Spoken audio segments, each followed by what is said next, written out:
Welcome to another Quicksave Review. I'm RC, and today we're going to be checking out a bit of A Long Way Down. Now, this is a new early access game coming out today, and it's a cool game. Have you guys played Slay the Spire? Maybe you haven't, maybe you have.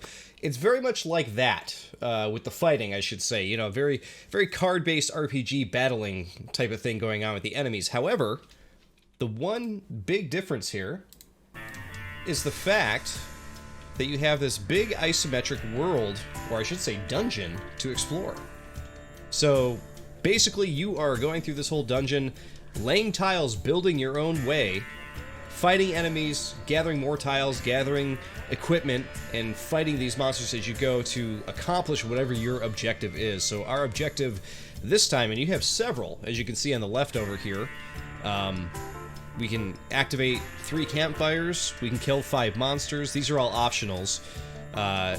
You could not activate a campfire. It looks like you're going to get something for doing either of those. Or you could, what we have to do, the main quest, which is kill the monster Mini Paros, which he is over here. There he is, right there in the middle. You can see my cursor. So, let's get started, shall we? Play as this guy here. Story goes, it seems to me that this character has died. He's now in some kind of a purgatory dungeon type place. And the game has been weird with the story. I haven't quite pieced everything together. Also, guys, I wanted to say before I go any further, I apologize if I sound nasally or congested or whatever. I'm just getting over a cold, so if I sound kind of weird, that is why. However, the story of this game has been a bit strange. I'm pretty sure they're hinting at the main character having been a slave or something like that, because in the tutorial that you play right before this level, your sidekick character refers to you being African, and he calls you African, which is really weird. He doesn't introduce him by his name or anything. It's very strange. And one of the other main characters in the game mentions like sugarcane something or other, so I don't really understand where the character's from, what's going on here, but I thought it was a kind of weird and interesting development. I don't know that many games kind of tackle that sort of, if that is indeed what's happening here. But you do play as an African-American character here, which is great. You don't see that in games too often. But his name is Sam. He says, I don't recognize these writings on the walls. Here's the Dungeon Master. Other souls have already given form to this place. Shouldn't have changed when I came along? You are not that important. So, the Dungeon Master... oh, I just laid the wrong tile there. That's okay, we'll lay one here. But before we do that... Let me back out of here. The Dungeon Master, I want to see if he's actually on the board here somewhere. So the Dungeon Master shows up in the tutorial. You can actually see him floating around. And what he does, you'll see in just a second here. Every third turn, you can see down on the bottom right, where it says end turn, there is a little yellow diamond there. If we click again, that one will go away, because there's our last turn. Dungeon Master pops up, steals one of your tiles, and places it randomly on the board here. So... we get our 3 turns back. Now we can either move or place tiles. So we're going to run, move here. We're going to pick up some tiles. And we are going to get into a fight here with a monster, because the monster is guarding those tiles. So, here you can check out the combat. Alright, so we have Banishment, Thrust, Armor Blessing. There's a lot of different things you could do here with the cards they give you. You can see over here, this is the amount of cards in the bottom left, how many cards you actually have to pull from in this fight. We only have 9, so we gotta defeat this guy with with only 9 more pulls here. So let's see, we'll up our attack. Let's give this guy a couple good hits here. The characters that we, or that I've been developing, or defeating in the past couple levels are super weak. If you play the tutorial in this level, the enemies are super weak. And I haven't had too much of an issue with him. This one restores 3% health. I'll take it. I'll do a strike on this guy.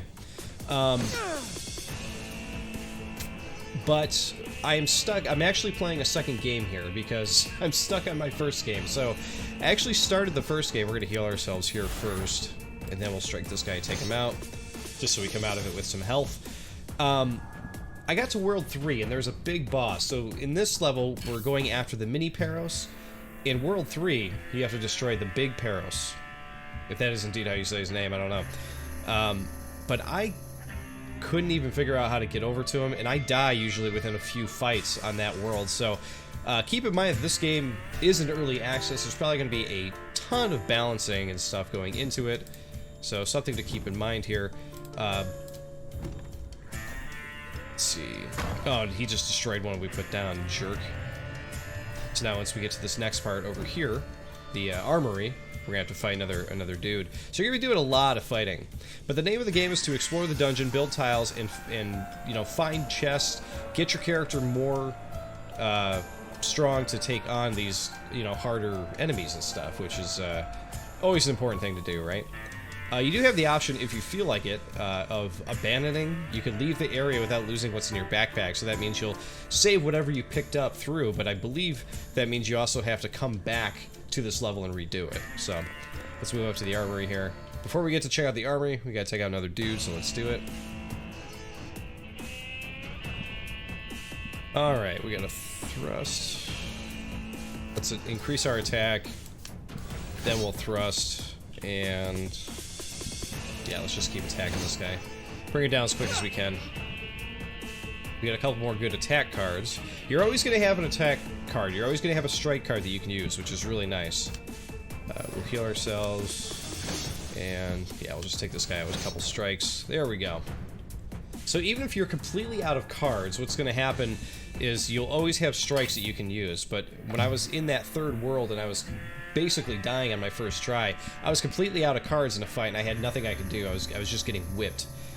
So here we are in the armory. With the armory, you can actually equip different things that, you know, if they're equipable or usable at the time. You can see here that we have a couple of cards. Normally the cards don't show up in the bag. That might be a bug, I'm not sure. But normally you get these items here. You get like a crown, for instance, that you could wear. Or a coif, I guess we'll refer to it as. Or a new staff, which are two things I just put on right before we started this world here, which is cool. So you can pick up stuff like that. You can also get, you know, chest pieces and boots. You can also get health potions and mana, which you'll put on your belt and you can use it any time during a fight.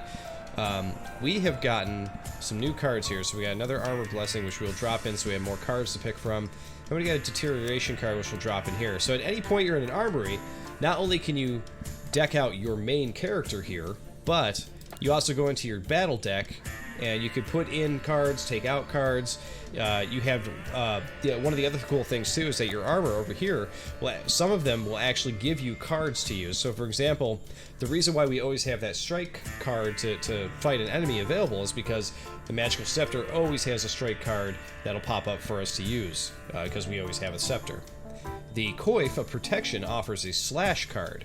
So if you go over here, you'll see that, boom, here's our basic spell that comes with our weapon, the strike card, and then we have slash, which comes with our coif there. And then of course we can equip up to 15 cards. Now that's 15 in your main deck plus whatever link spells you have. So you could actually hold up to almost, what is it, 20, 21 cards there. So yeah, but 20 cards I think. So you could actually deck your character out pretty well. Alright, let's make our way over to this.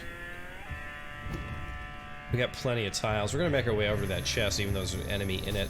And I'm going to sort of kind of try to streamline our way over to that main dude there.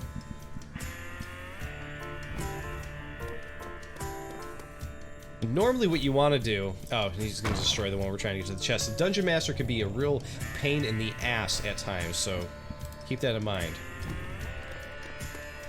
But normally what you really want to do is you want to explore the whole dungeon, find all the stuff that you can, but you also want to escape with enough health and everything to, you know, live another day, we'll say, and get through to the next area. Sometimes it is not always, you know, doable, but... Alright, we got nothing but thrusts here, so we're just gonna use them up. There we go. Oh, we only got him down to 4. I thought we'd take him out with that last one. Now you'll see when the characters sometimes, when the monsters, when they attack you, they are going to give you some debuffs up here. You see this one takes care of power, minus 20%. This will actually change the numbers on your cards automatically. So if you're wondering if a certain card will do a certain amount of damage, more often than not it will do that damage that is listed right on there. The only cards that do get me are the ones that are like between, like this one's between 48 to 67. I feel like more often than not when I play one of those cards, a character will have, you know, we'll say like 50 hit points, and I'll always hit like 49 and not get that last point. It seems to happen to me a lot in this game, and I don't know why that is. We're going to use this and take that debuff off and heal ourselves a little bit. We're going to use just a normal strike on this guy, take him out, and we'll use a blessed attack on that guy, and give ourselves some upped power here for the next round. So here's so here's the slash. Since we got rid of the debuff, you see we can now do between 69 and 97. Let's see if we can kill this guy. Boom. Okay, that time we got him. The odds were in our favor that time. Now there's other things you could do with different collectibles in this game too. There's powder, which I will show you guys how to use that once we get to that point. But check it out, in the chest we did get some boots, and we got some more cards, so we're just going to take all here. And we are going to actually... let's lay one tile here. Hopefully Dungeon Master won't destroy... Okay, so he didn't. Okay, good. I guess he didn't have that as a choice. The other thing this game features too, which is kind of cool, are campfires. Now if you go to the campfire, which we'll do right now, boom, you see it heals us for 50. Now, we failed that quest to not activate a campfire, but whatever. I figure it's more important to actually activate one. We only got to kill one more monster to get that quest, so we will do that. But first we're going to equip our boots, and we're going to drop some more cards in. So let's do a hardening, and we'll leave it at that. Now, I feel like the language in this game is a little misleading now and then, because right now it's saying up here, you know, we've killed 4 out of 5 monsters. Now, sometimes they'll give you that tally, and you'll fight 2 monsters in one fight, though that still counts as one monster when you fight them. So I feel like the language needs to be updated a little bit to make that more clear to the player. One of those early access things I think they'll have to iron out. Let's go ahead and... trying to make my way over to that chest on the other side before we do this. So let's jump here. You're gonna get some other cool abilities here too, like this one here. If you lay this one, it's get another action during your turn. So if we lay this one down... There we go, now we have 4 actions, which is pretty sweet. The other thing, too, with killing the monsters, which I was going to bring up, is that this happened to me during one of my rounds, is you actually do get tiles that you could kill somebody who's on a tile. So if you laid the tile down or broke the tile while a monster's on it, technically, in my mind, I think that monster's killed, right? But it doesn't count towards your tally. So again, it's another thing that I feel like they need to be a little bit more clear about going forward, but not like a deal breaker or anything like that. So I'm talking a lot about the rules in this game, about how it works and that kind of stuff. The real question is, how do I feel about this game at the moment? You know, we're 13 minutes into the video, and I feel like I haven't given too much of a opinion on how I actually feel about the game itself. And I dig it. I really like it. I do think that there are a lot of things that need to be worked out. Obviously, as a game that's being released into early access, I'm sure the developers understand that and they know that as well. But one of the things about it that really is noticeable for me, actually, is some of the balancing stuff. I feel like the first tutorial level and then the next 2 levels are like fairly easy.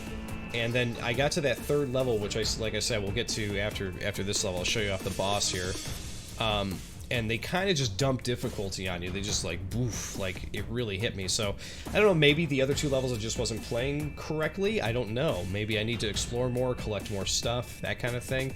But I felt like I was doing pretty good. I was taking my time trying to explore as much as I could, collect things. I had a lot of, like, my character was decked out on all kinds of stuff.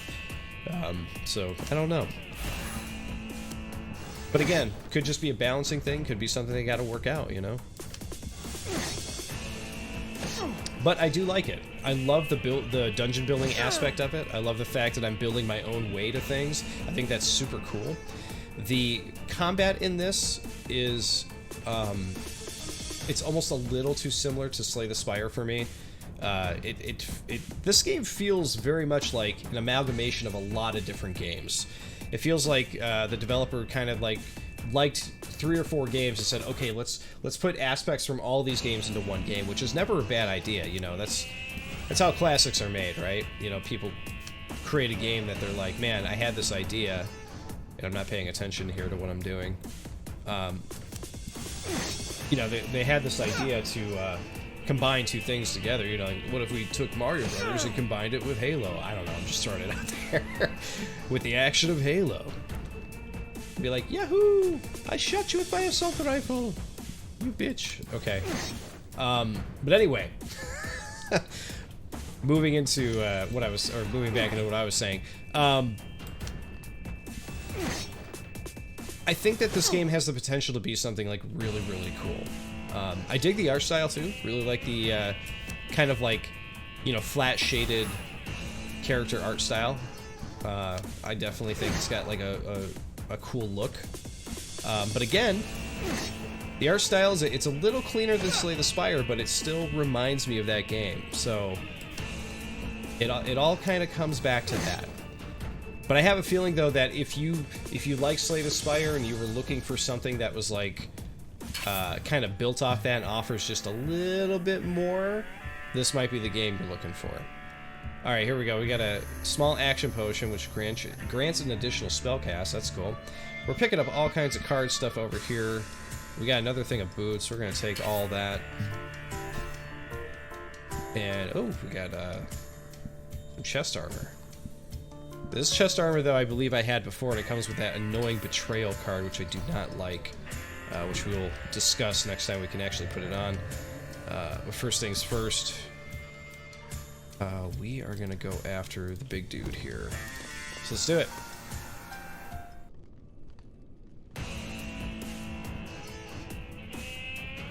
Alright, so this is a mini version of the main boss from the first few levels.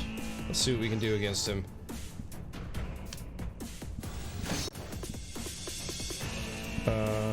Let's go ahead and heal ourselves, I guess. We'll just do a strike on this guy. As you can see, this guy, as a mini, has 250 hit points. He's pretty powerful. Let's go ahead and do our big slash move on him there. There we go, that was a big one. We need more of those. But those slash moves, even though super powerful, take up all 3 of your actions, so keep that in mind. Let's go ahead and throw some armor on. Let's use the Blessed Attack. I like the ones that do attacks, but also give you a buff after it. That's pretty great. Let's go ahead and hit him here. Now, as long as we defeat this guy, we're good. It'll take us to the next area, and we'll be good to go. It's got 77. Yeah, let's put this on first. There we go. See, yeah, that upped our thrust and our strike immediately. Yeah, we got him. Boom. Because when you kill those guys, what's going to happen is you're going to complete the main task at hand, and then what's going to happen is they're going to throw you right into the hub world, where you'll get a chance to heal your character and all that stuff, which is nice. So, we got a recipe, and we got a sword. Very cool.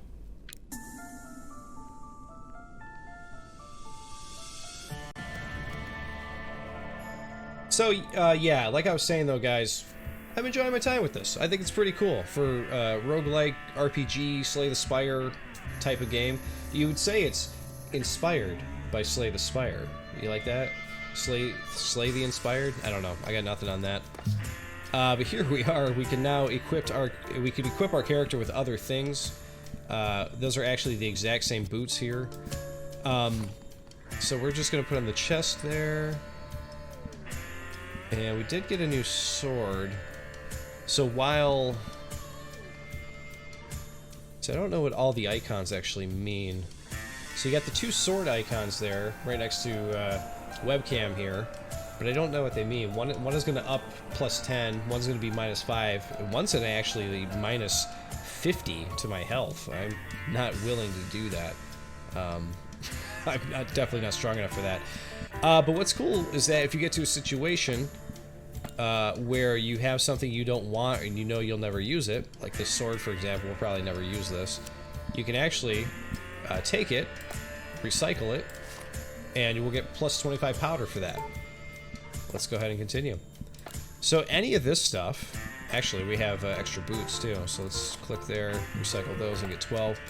Any of these items here you can actually pop in here, you could upgrade for 100. So you could see what the upgrades are going to be on this side, which is kind of nice. It's going to upgrade your card, the slash card, the base damage that we put out, in addition to all the other stuff on the item, which is pretty nice. So the boots, it's all the same stuff. However, you can also save that powder, and you can create and do things with your cards too. So, for example, if you want to recycle cards, like we got way too many armor blessings, I think. We don't need 3 of those. Let's go ahead and recycle 1. Confirm. We don't need 3 of those hardenings. Let's get rid of that. Continue. Now, thrust is actually pretty important, so we may not want to get rid of that. Or maybe we...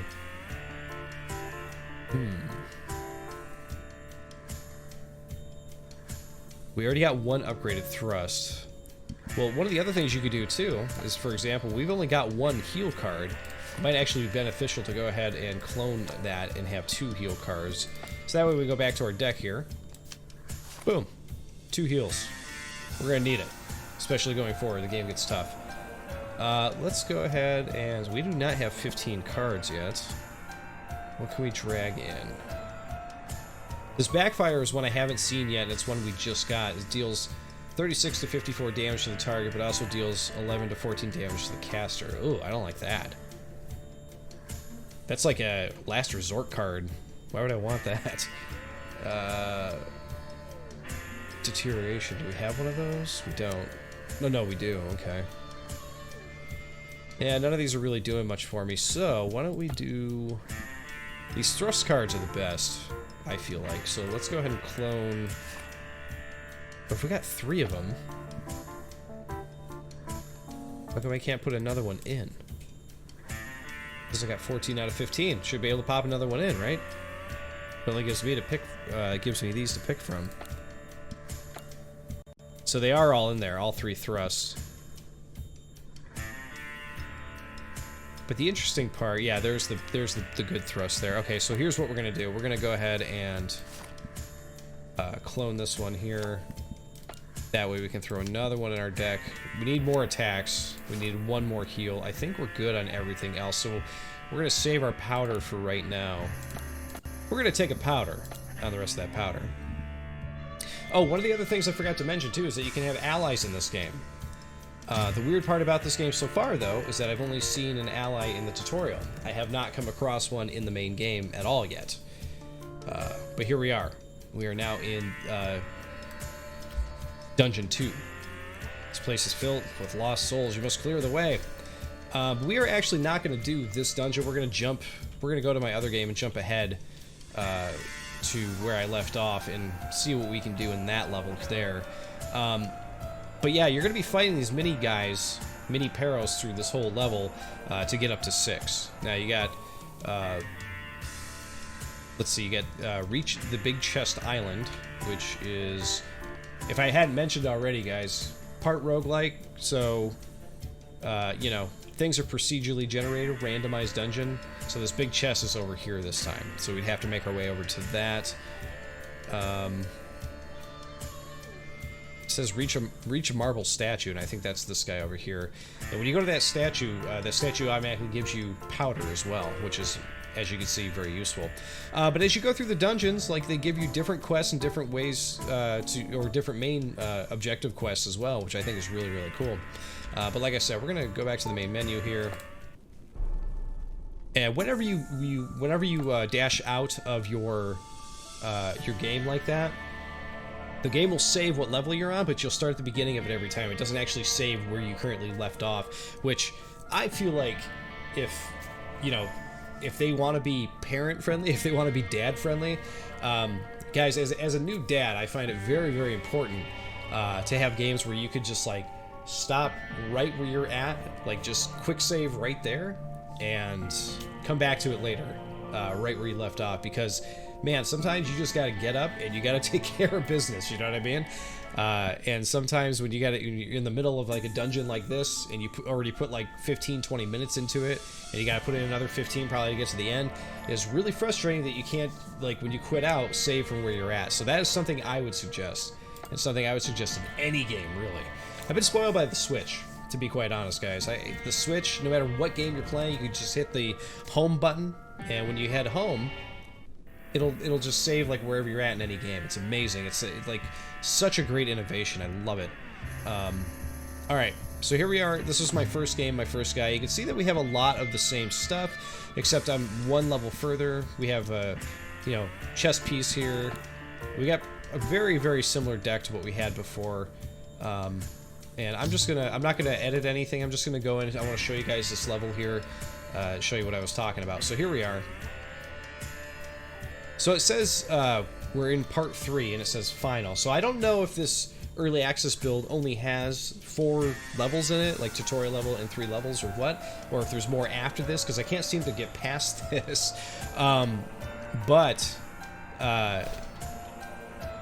You know, I also haven't seen if there's like a roadmap for this game. I don't know what's to come or whatever, but it is early access. So from what I did read, it sounds like they have a lot of plans coming up. Let me see here real quick. Sounds like they have a lot of plans coming up for this game, for what they want to do with it, you know. They expect the game to be in early access for 4 to 8 months. They have a lot of work around the progression curve, ergonomy and balancing. Is that supposed to be economy? What's ergonomy? Guys, I'm going to show my stupid here, just for you. I have no idea what that is. Either way, the current state of the early access version has 2 to 3 hours of gameplay in it, around 20 to 40 cards, and 3 playable characters. Okay, so that gives you something there. But however, I do not know what the price of the game is at the moment. It is not listed on the Steam page. Alright, well let me show you what we got here, guys, knowing that there's about 2 to 3 hours in this game. I have, to get to this point, probably put in, I would say, maybe close to 2 hours. Let's say an hour 45. Let's say in that range there. Maybe hour and a half. So there must be something after this, if that's the case. But regardless, here is the main bad guy, Paros. So now I'm assuming to get to him, because he's in this walled-off island, and I have not figured out a way to actually get to him. You have this one wall destruction tile that you can use, and that will destroy the walls on any island, right? But I keep getting the red mark on this guy's island. Like, I can't get over to him. So I don't know how to get to him. I don't know what to do here. And that's kind of where I was at the past 2 times I played.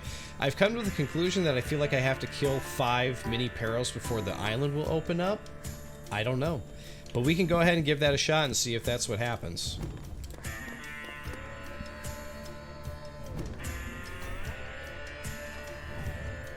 So he broke the walls there for no reason.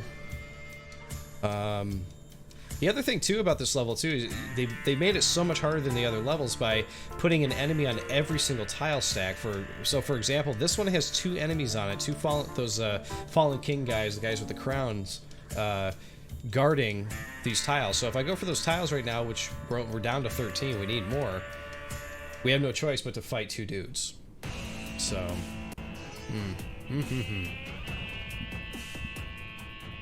all right. Let's just go for it. Now you can see that the Fallen King also has like way more health than it did previously. I think that these guys started with like, I'm probably misremembering, but I feel like they started with like 100. Now I have to fight 2 guys with 150 health. I only have 310 myself. So I don't know, man. I think I'm gonna have to like really watch my step in my other game, and you know, play it smart. We'll say we'll play it smart. Try to get through to in this area and not die within the first couple of fights, you know what I mean? Let's see here. Alright, so now we can finally go after the other guy. We're gonna remove his blessings, which is helpful.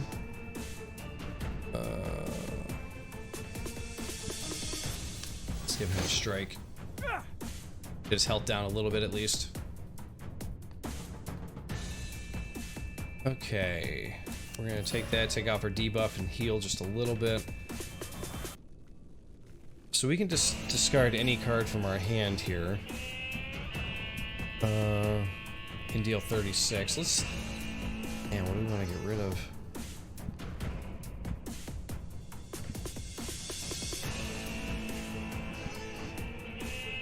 I'll save that, I guess. There's nothing I really want to get rid of. Can I get rid of a strike card? Does it count?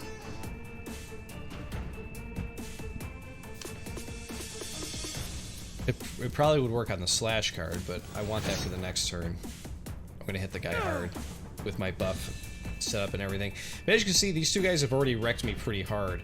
So I don't know if I need to get like a crap load more healing cards in my deck. But there's no way I'm going to be able to take out the next guy. There's no way. There's absolutely no way.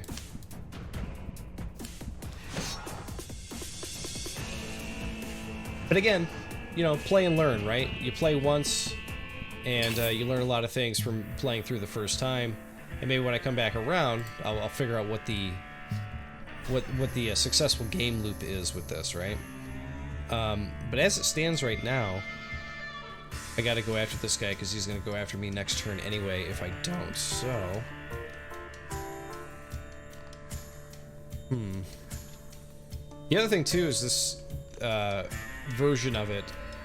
This version of the dungeon doesn't really give me the option to get to anything helpful without fighting a bunch of enemies. Like, this sarcophagus, you know, is guarded by this guy. He would come after me immediately. All the tiles have characters on. These chests don't have monsters on them, so that might be helpful. Okay, let's try this. We're gonna go ahead and build one here. We're gonna walk there. Maybe that guy won't get to us.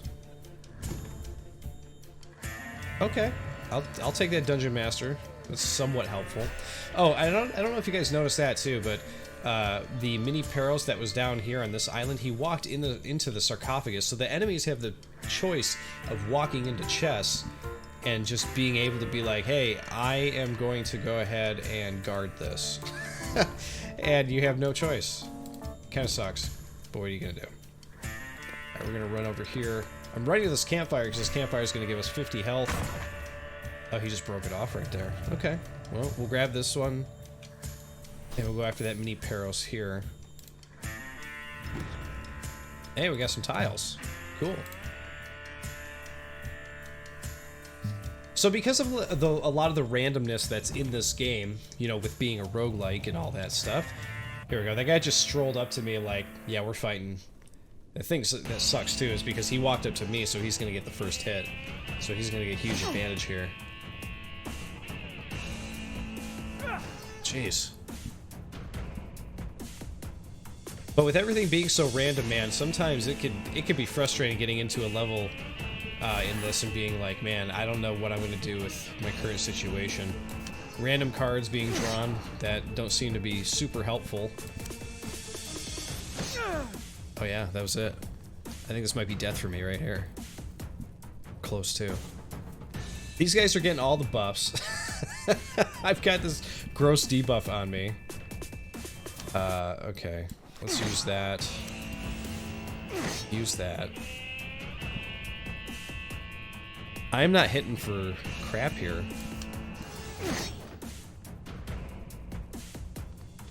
That's gotta be some kind of bug, right? Because I'm hitting the guy for like 5 health or something.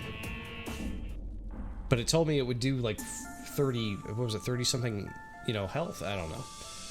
I don't know what's going on. Either way, we get 1 powder for trying at least. Nobody succeeded the first time. That would be my, I think, yeah, that's my 3rd time trying that one. So it gets hard, guys. It gets hard. It's a tough little game. But I'm very much looking forward to seeing what this game is going to be with the months to come. Because I think A Long Way Down definitely is a cool little game. I think it's pretty sweet.